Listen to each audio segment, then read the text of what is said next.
Bonsoir, journée d'humeur maussade avec un ciel qui n'a pas arrêté de crachoter. Aux nouvelles sur Canal 3 Bénin, un terrain d'entente entre le Fonds national de développement de l'agriculture et l'association des professionnels des banques. C'est pour financer les activités agricoles au Bénin. Le secteur est devenu très prometteur avec de nouvelles activités porteuses d'espoir. Asiangbo Kanye Asiangbo nous dira deux mots au sujet du contenu de cet accord entre les deux partenaires sur ce coup-là avec un financement donc de l'agriculture au Bénin visé. À Kandi, l'actualité est politique avec l'Union progressiste qui revoit ses comptes pour sa participation aux élections communales et municipales de mai dernier. Tous les militants des 10 arrondissements de la commune se sont vus pour échanger à propos. Nous vous ferons le point dans ce journal. Et puis à l'Okosa, par contre, le cœur est à la formation sur la gestion des carrières des personnels des collectivités territoriales décentralisées. Depuis lundi, des cadres de la direction de l'administration et des finances, du ministère de la décentralisation et de la gouvernance locale y donnent des cours et des techniques aux gestionnaires des ressources humaines des collectivités territoriales décentralisées. C'est pour une bonne gestion des carrières. On en parle donc dans ce 19h30. Bonsoir, bienvenue aux nouvelles du pays. Je vous parlais il y a un instant de cette entente entre le Fonds national de développement de l'agriculture et l'association des professionnels des banques. Ils se sont fait partenaires sur un coup, financer l'agriculture dans tous ses compartiments jusqu'à ces nouvelles activités en vue de sa prospérité. Les deux alliés veulent en fait travailler ainsi à renforcer la place de l'agriculture dans l'économie nationale béninoise. La signature des papiers officiels de leur entente s'est faite hier au cours d'une cérémonie présentée comme celle officielle.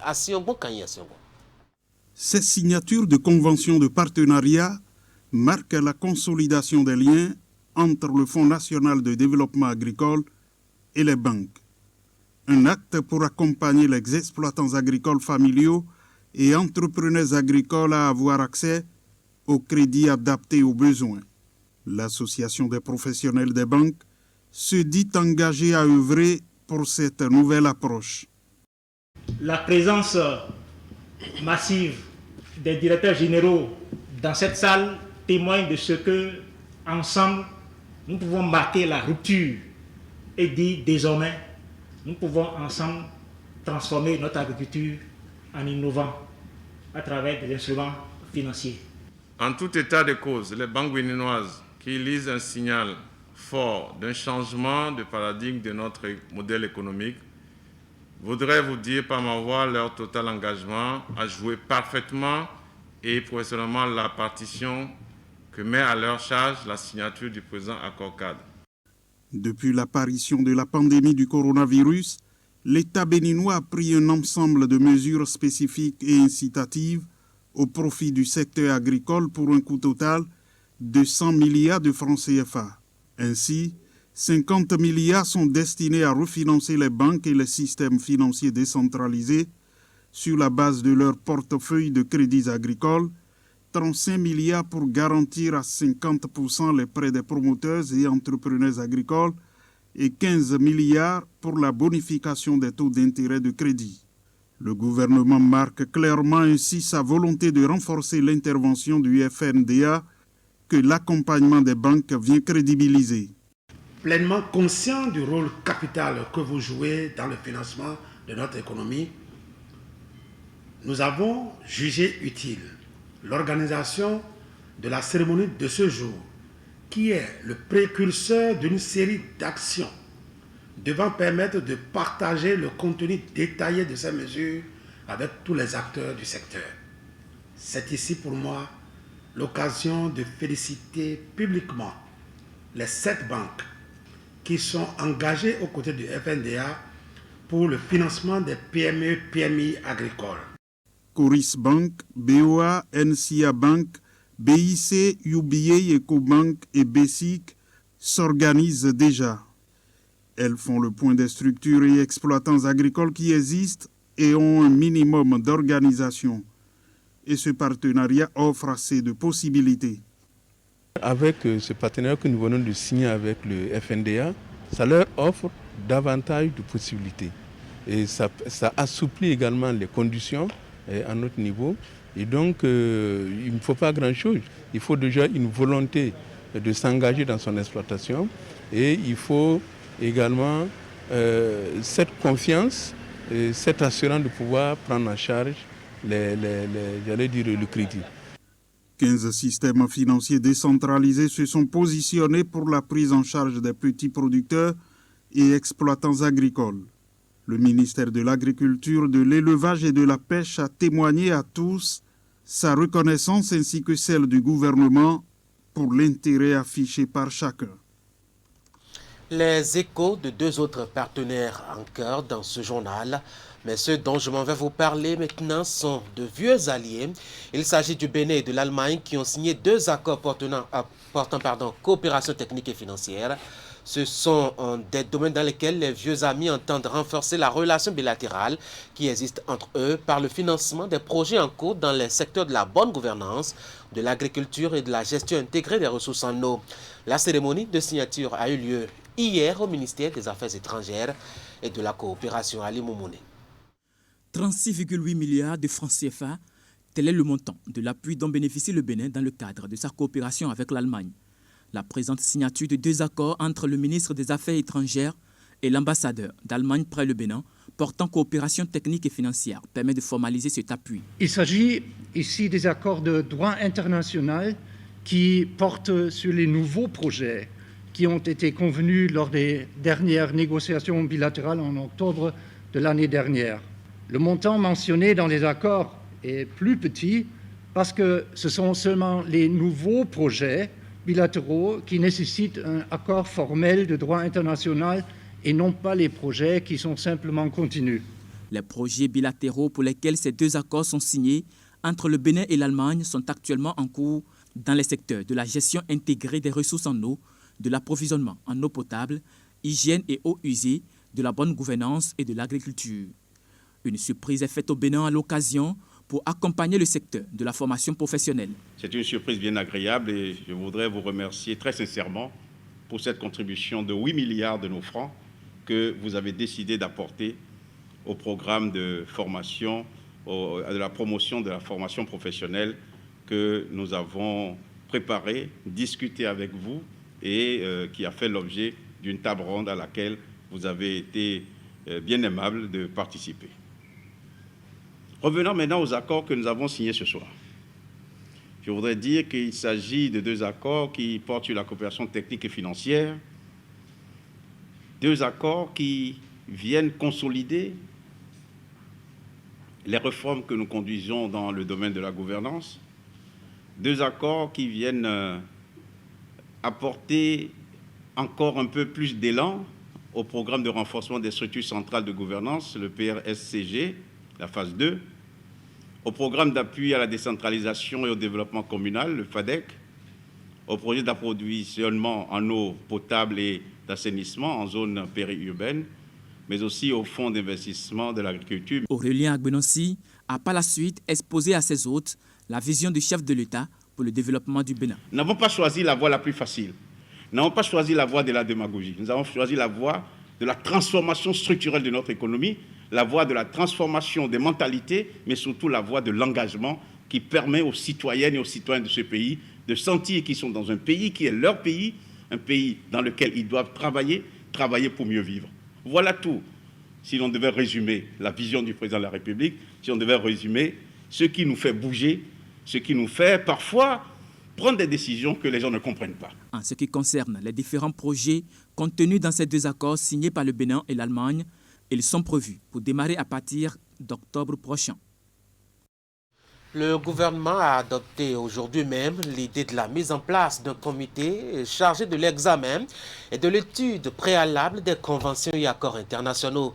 C'est au cours de sa traditionnelle rencontre hebdomadaire des mercredis. Celle d'aujourd'hui s'est par ailleurs penchée sur d'autres dossiers dont nous rencontre ici le porte-parole du gouvernement. Voici Alain Orunla pour le point du Conseil des ministres de ce mercredi 9 septembre 2020. Les décisions ci-après ont été prises. Au titre des mesures normatives, mise en place du comité chargé de l'examen et de l'étude préalable des conventions et accords internationaux. La ratification des sous cette même rubrique, le Conseil a adopté les décrets portant attribution, organisation et fonctionnement du ministère de l'eau et des mines, attribution, organisation et fonctionnement du ministère de l'Énergie, nomination des membres du conseil d'administration du Fonds d'appui à la production audiovisuelle FAPA. Au titre des communications, recrutement d'un cabinet pour l'élaboration du plan directeur pour la mise en place d'une chaîne de services et plateformes logistiques sous température contrôlée de classe internationale pour le stockage des produits périssables, notamment les produits agricoles et les produits d'exportation. La perspective de mise en place de cette infrastructure s'explique par la volonté du gouvernement, dans son plan de riposte à la pandémie de la COVID-19, de faciliter rapidement l'amélioration de l'offre de services logistiques à température contrôlée, la réalisation dans les meilleurs délais d'un entrepôt pour produits agricoles périssables aux normes internationales à l'aéroport de Cotonou ou dans ses environs. C'est donc en vue de disposer de données pertinentes pour l'exécution de ce projet que le Conseil a chargé le consortium d'Ouvelfo l'IRCAP, spécialisé en la matière, de réaliser le dit plan directeur. Réalisation de travaux confortatifs d'assainissement de la berge ouest de la lagune de Cotonou. Les dits travaux sont nécessaires en vue d'obtenir la propreté optimale de la zone traitée lors de l'opération de nettoyage de la berge pour assurer une sécurisation durable du site ainsi libéré. Il recouvre notamment la démolition et la mise en dépôt des matériaux, puis le recouvrement de certains espaces publics immédiats de la berge, le prolongement de l'opération sur un linéaire d'environ 150 mètres au nord du collecteur à ciel ouvert de Jéricho, la construction d'une clôture en fil barbelé séparant la berge de la lagune du marché d'Antokpa et des habitations avec pour support des piquets métalliques avec ancrage en béton, l'aménagement d'une voie d'emprise de 10 mètres, la fourniture et la pose de lampadaires solaires double crosse le long de la voie aménagée, la construction de lieux d'aisance dans le marché d'Antokpa. Tenant compte de la nécessité de capitaliser l'expérience acquise lors des premiers travaux ainsi que de l'optimisation des coûts, le Conseil a décidé de confier à la direction centrale du génie des armées la réalisation des travaux projetés. Mise en concession du stade René Pleven de Cotonou et des stades communaux aux entreprises propriétaires de clubs professionnels. Pour soutenir cette dynamique de renaissance du sport professionnel dans notre pays, le gouvernement a aussi engagé un programme en vue de la création de véritables clubs professionnels. Aussi, dans le but de garantir une bonne répartition géographique des clubs, d'une part, et la bonne tenue des nouvelles infrastructures, d'autre part, est-il envisagé de procéder à la concession de certains stades aux grandes entreprises propriétaires de clubs professionnels. Ces entreprises en assureront l'entretien tout en permettant l'accès aux autres équipes et fédérations contre redevance au besoin. Rencontres et manifestations internationales. Le Conseil a autorisé la célébration au Bénin le 28 septembre 2020 de la Journée mondiale de lutte contre la rage. La participation du Bénin au 20e concours d'agrégation de médecine humaine, pharmacie, odontostomatologie, médecine vétérinaire et production animale du Conseil africain et malgache pour l'enseignement supérieur, CAMES, à Brazzaville, au Congo, du 2 au 10 novembre 2020.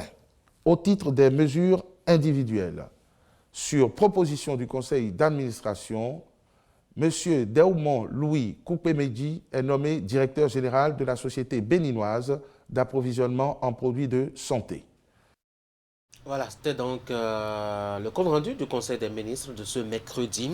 Compte rendu fait par Alain Rolla, il est le porte-parole du gouvernement. Politique à présent avec les militants de l'Union progressiste des 10 arrondissements de la commune de Kandi qui se sont retrouvés pour faire le point de leur participation aux élections communales et municipales de mai dernier. On retient une relative satisfaction chez les militants Baobab qui entendent multiplier les efforts pour de meilleurs rendements politiques aux prochaines évaluations électorales. Camilo Nanda pour le point. Réunis dans cette salle, les militants du parti Union progressiste de la commune de Kandi. Ils se sont donné rendez-vous ici pour faire le bilan de leur participation aux dernières élections communales de mai dernier. Au cours de cette rencontre, ces militants venus des 10 arrondissements de la commune de Kandi ont identifié les difficultés qui n'ont pas permis au parti du Baobab de ratisser l'âge à Kandi. Et Alassane Seydou reconnaît qu'il y a eu effectivement des dysfonctionnements. Oui, nous avons tous une même compréhension de ce qui s'est passé.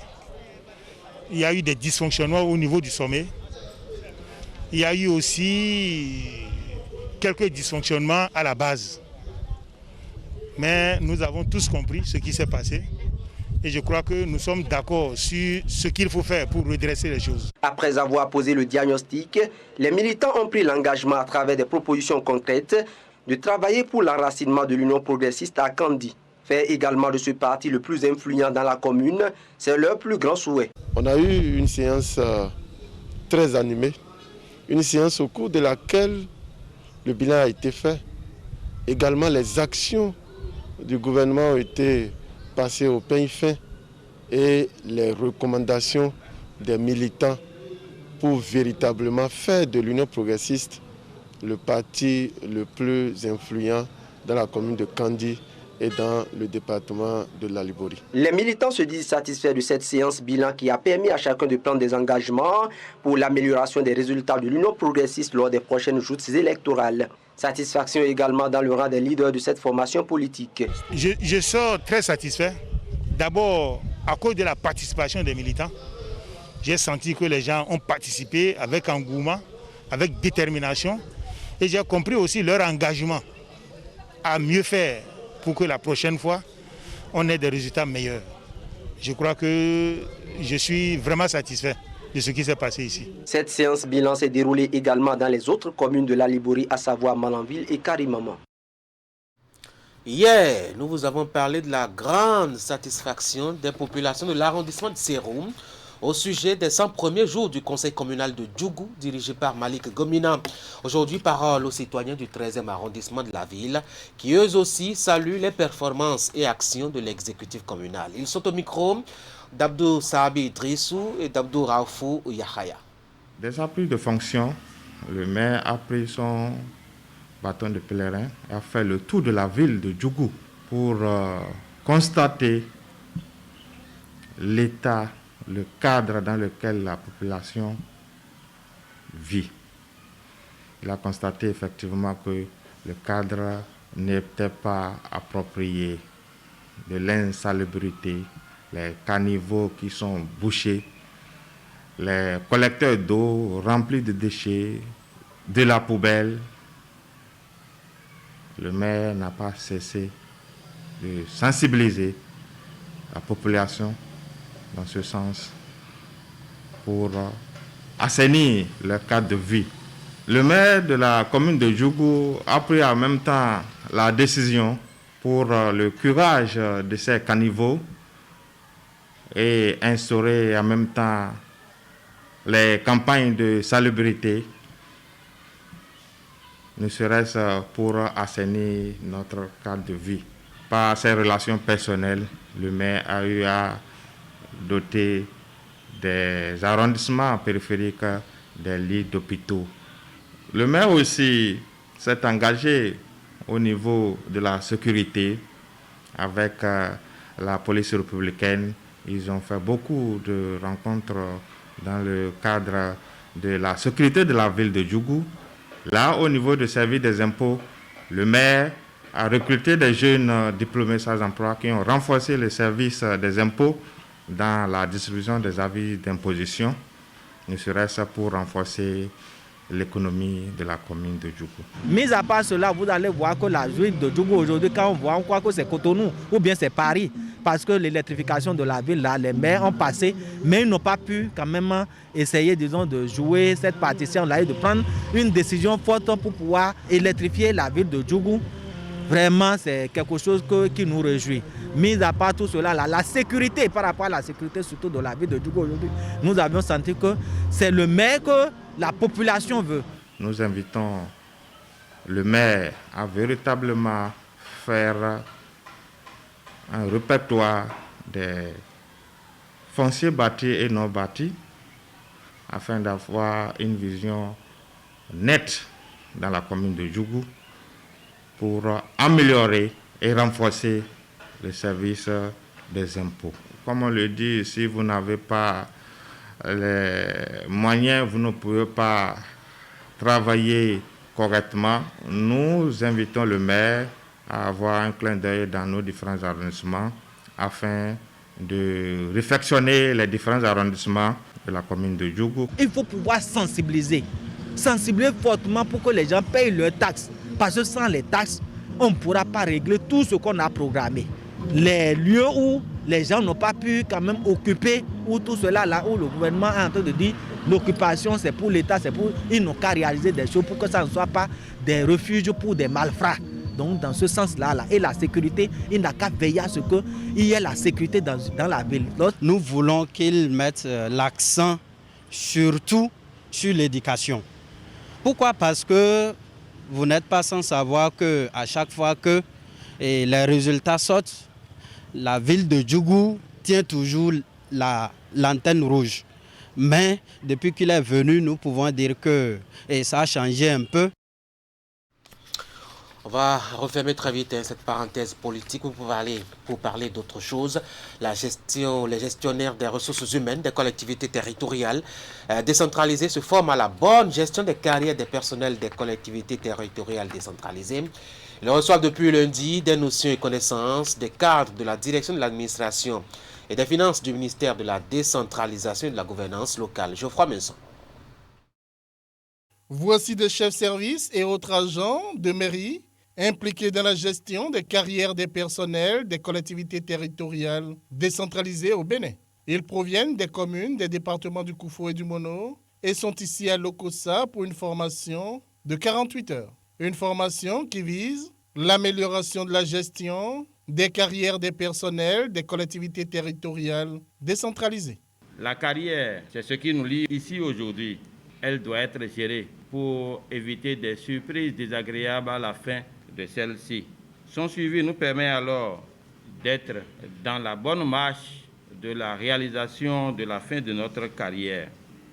La séance donc de ce jour permettra à chacun de nous ici présents d'harmoniser les pratiques en matière de gestion des ressources humaines au niveau des collectivités territoriales décentralisées et de nous outiller davantage par rapport au suivi de la carrière de nos agents.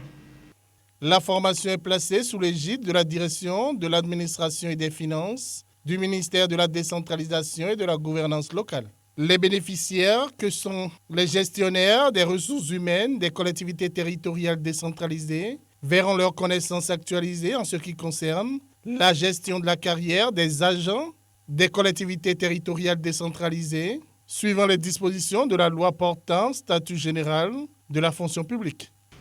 Mesdames et messieurs, 6 départements, à savoir Zou, Colline, Borgou, Alibori, Atakora et Donga ont bénéficié en octobre 2019 de cette formation.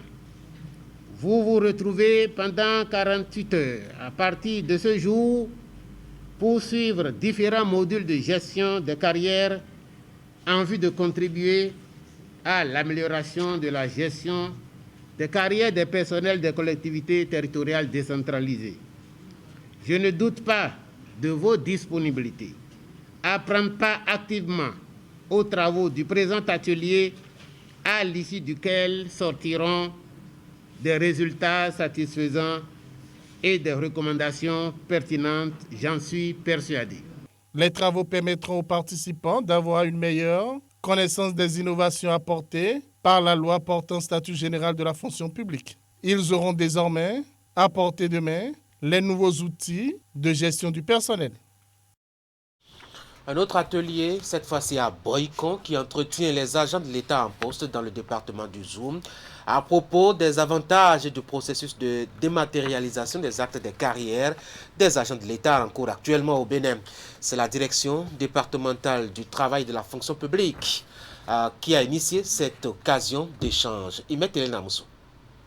Comme plusieurs autres secteurs, l'administration publique béninoise connaît depuis 2016 une vague de réformes. Parmi le lot figure celle relative à la dématérialisation des actes de carrière des agents de l'État. Par cet atelier d'information et d'échange, la direction départementale du travail et de la fonction publique du ZOU veut apporter aux bénéficiaires l'éclairage nécessaire à la compréhension de la réforme.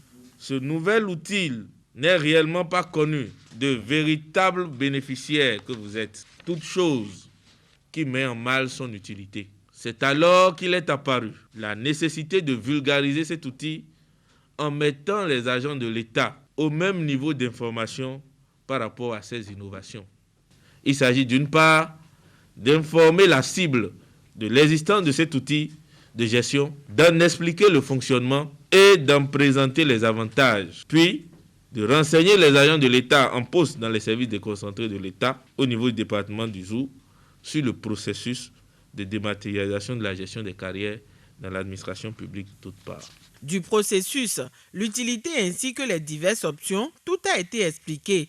La dématérialisation de la gestion des carrières a pour entre autres avantages d'enrayer la corruption, lever la lourdeur administrative, les pertes de temps et risques des nombreux déplacements sur Cotonou, en plus de la méconnaissance du niveau d'évolution. Dans le traitement des dossiers sont aussi ainsi résolus. La réforme est appréciée par les fonctionnaires de l'État. De nombreuses études ont révélé que les mécanismes utilisés par le passé ne permettent pas de donner pleinement satisfaction aux usagers clients en raison de plusieurs facteurs, à savoir le clientélisme, le népotisme, la corruption, la lourdeur administrative. C'est une bonne chose pour nous. Ça nous permettra désormais de ne plus nous rendre jusqu'à Cotonou. Ça fait que même depuis mon bureau, à la fréquentation, dès que les agents du département viennent jusqu'à moi, je suis capable désormais d'imprimer les actes directement à ces agents au lieu de les laisser aller jusqu'à Cotonou avec des risques qu'ils encourent. Nous téléchargeons, nous imprimons nos fiches de paye aujourd'hui. Moi, je dis, je le fais facilement. Ça nous permet, n'est-ce pas, d'économiser le temps et de nous consacrer véritablement à ce pourquoi nous sommes engagés. Dans chaque département et pour chaque ministère existe un point focal qui maîtrise la manipulation des diverses plateformes issues de cette réforme. Ce dernier a été désigné pour aider les travailleurs en service sur son territoire de compétence. Les fonctionnaires vont bénéficier auprès de ce point focal de l'appui et l'orientation nécessaires pour le suivi de la gestion de leur carrière respective. Naissance à Parakou, on va finir par cet élément. Naissance à Parakou donc, d'un creuset de militantisme citoyen. CROSS Tadovi, conseil de réflexion et d'orientation stratégique des Tadovi, réunit les fils et filles de l'ère culturelle Adjatado de Parakou. Les membres de l'équipe dirigeante ont été installés le week-end écoulé pour travailler à la sauvegarde des intérêts du groupe réuni. René Soglo. De ce jour et de ce lieu commence une nouvelle page de l'histoire des ressortissants d'Adjatado. C'est la concrétisation d'un rêve que caressent depuis des années les fils et filles d'Adjatado résidant dans la ville de Parakou. Ces derniers se donnent enfin la main pour naviguer dans la même direction. Après l'élection des membres de la coordination du Conseil de réflexion et d'orientation stratégique des Tadovi, le 3 août dernier, l'équipe dirigeante a été officiellement installée ce samedi 5 septembre. Désormais, vous êtes l'espoir de cohésion de tout un peuple. C'est pourquoi, au sein du Conseil, vous devez vous débarrasser de toute appartenance politique ou religieuse, de toute intrigue politicienne, et vous mettre résolument et avec don de soi au service du mieux-être commun. Désormais, les Tadovi que vous représentez pourront compter sur vous pour leur promotion. Le conseil sera dirigé par Judicaël Edjosser-Roudet en sa qualité de premier coordinateur. Son discours est fédérateur et il souligne déjà les erreurs à ne plus commettre.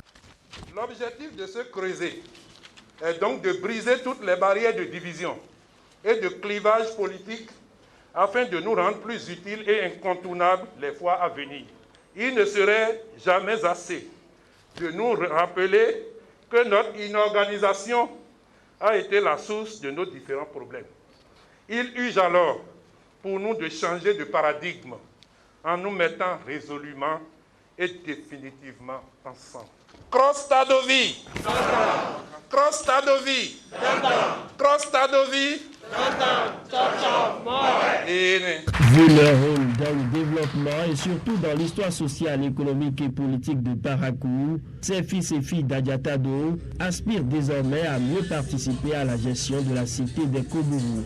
Et ils sont satisfaits du premier pas posé dans ce sens. Nous participons de façon démographique à près de 38% de la population. Nous ne pouvons pas rester en marge, n'est-ce pas, de la gestion de cette cité. Et c'est pourquoi, après bilan, quand nous avons remarqué que nos divergences nous créent d'ennuis, nous nous sommes dit qu'il faut se mettre résolument ensemble. Une satisfaction totale de toutes les filles et filles d'Adjatado. Aujourd'hui, je me retrouve dans ma peau parce que tous les fils et filles Tadovi ont laissé leurs divergences et se sont mis ensemble. Au cours de cette séance, à travers la voix de son premier responsable Judicaël Edjosser-Roudet, Cross Tadovi remercie le chef de l'État, Patrice Talon, pour ses actions au profit de la ville de Parakou et lui réitère son soutien indéfectible. Voilà pour cette note de culture. On va finir donc ce journal par le rappel des idées essentielles. Le Fonds national de développement de l'agriculture et l'Association des professionnels des banques du Bénin sont partenaires désormais. Ils ont signé un accord pour trouver les moyens de financer le développement de l'agriculture dans tous ses compartiments afin d'hisser le secteur au rang de domaine incontournable de devise pour l'économie nationale du Bénin. Les citoyens de Djogo continuent d'applaudir le nouveau conseil communal dirigé par Malik Gomina. À l'occasion des 100 premiers jours de l'équipe, ils ont pris la parole pour dire tout le bien qu'ils pensent des premières actions posées. Nous avons suivi l'avis des populations du 3e arrondissement de la ville. Le conseil des ministres s'est réuni aujourd'hui, comme à son habitude tous les mercredis. Entre autres décisions prises, l'approbation de l'idée de la mise en place d'un comité chargé de l'examen et de l'étude préalable des conventions et accords internationaux. Vous avez suivi cela dans le compte rendu que nous a fait Alain Oronla de la séance tenue en présence de Patrice Talon lui-même. Mesdames et messieurs, c'est la fin de ce journal. Merci d'avoir été là. Prenez soin de vous et de ceux que vous aimez autour de vous. Il fait un peu froid dehors. La journée a été éprouvée par une pluie qui continue d'ailleurs par crachoter dans les environs de Cotonou. À demain, à 19h30, pour un autre rendez-vous, l'acte 3 de cette semaine qui a commencé depuis lundi. Bonsoir.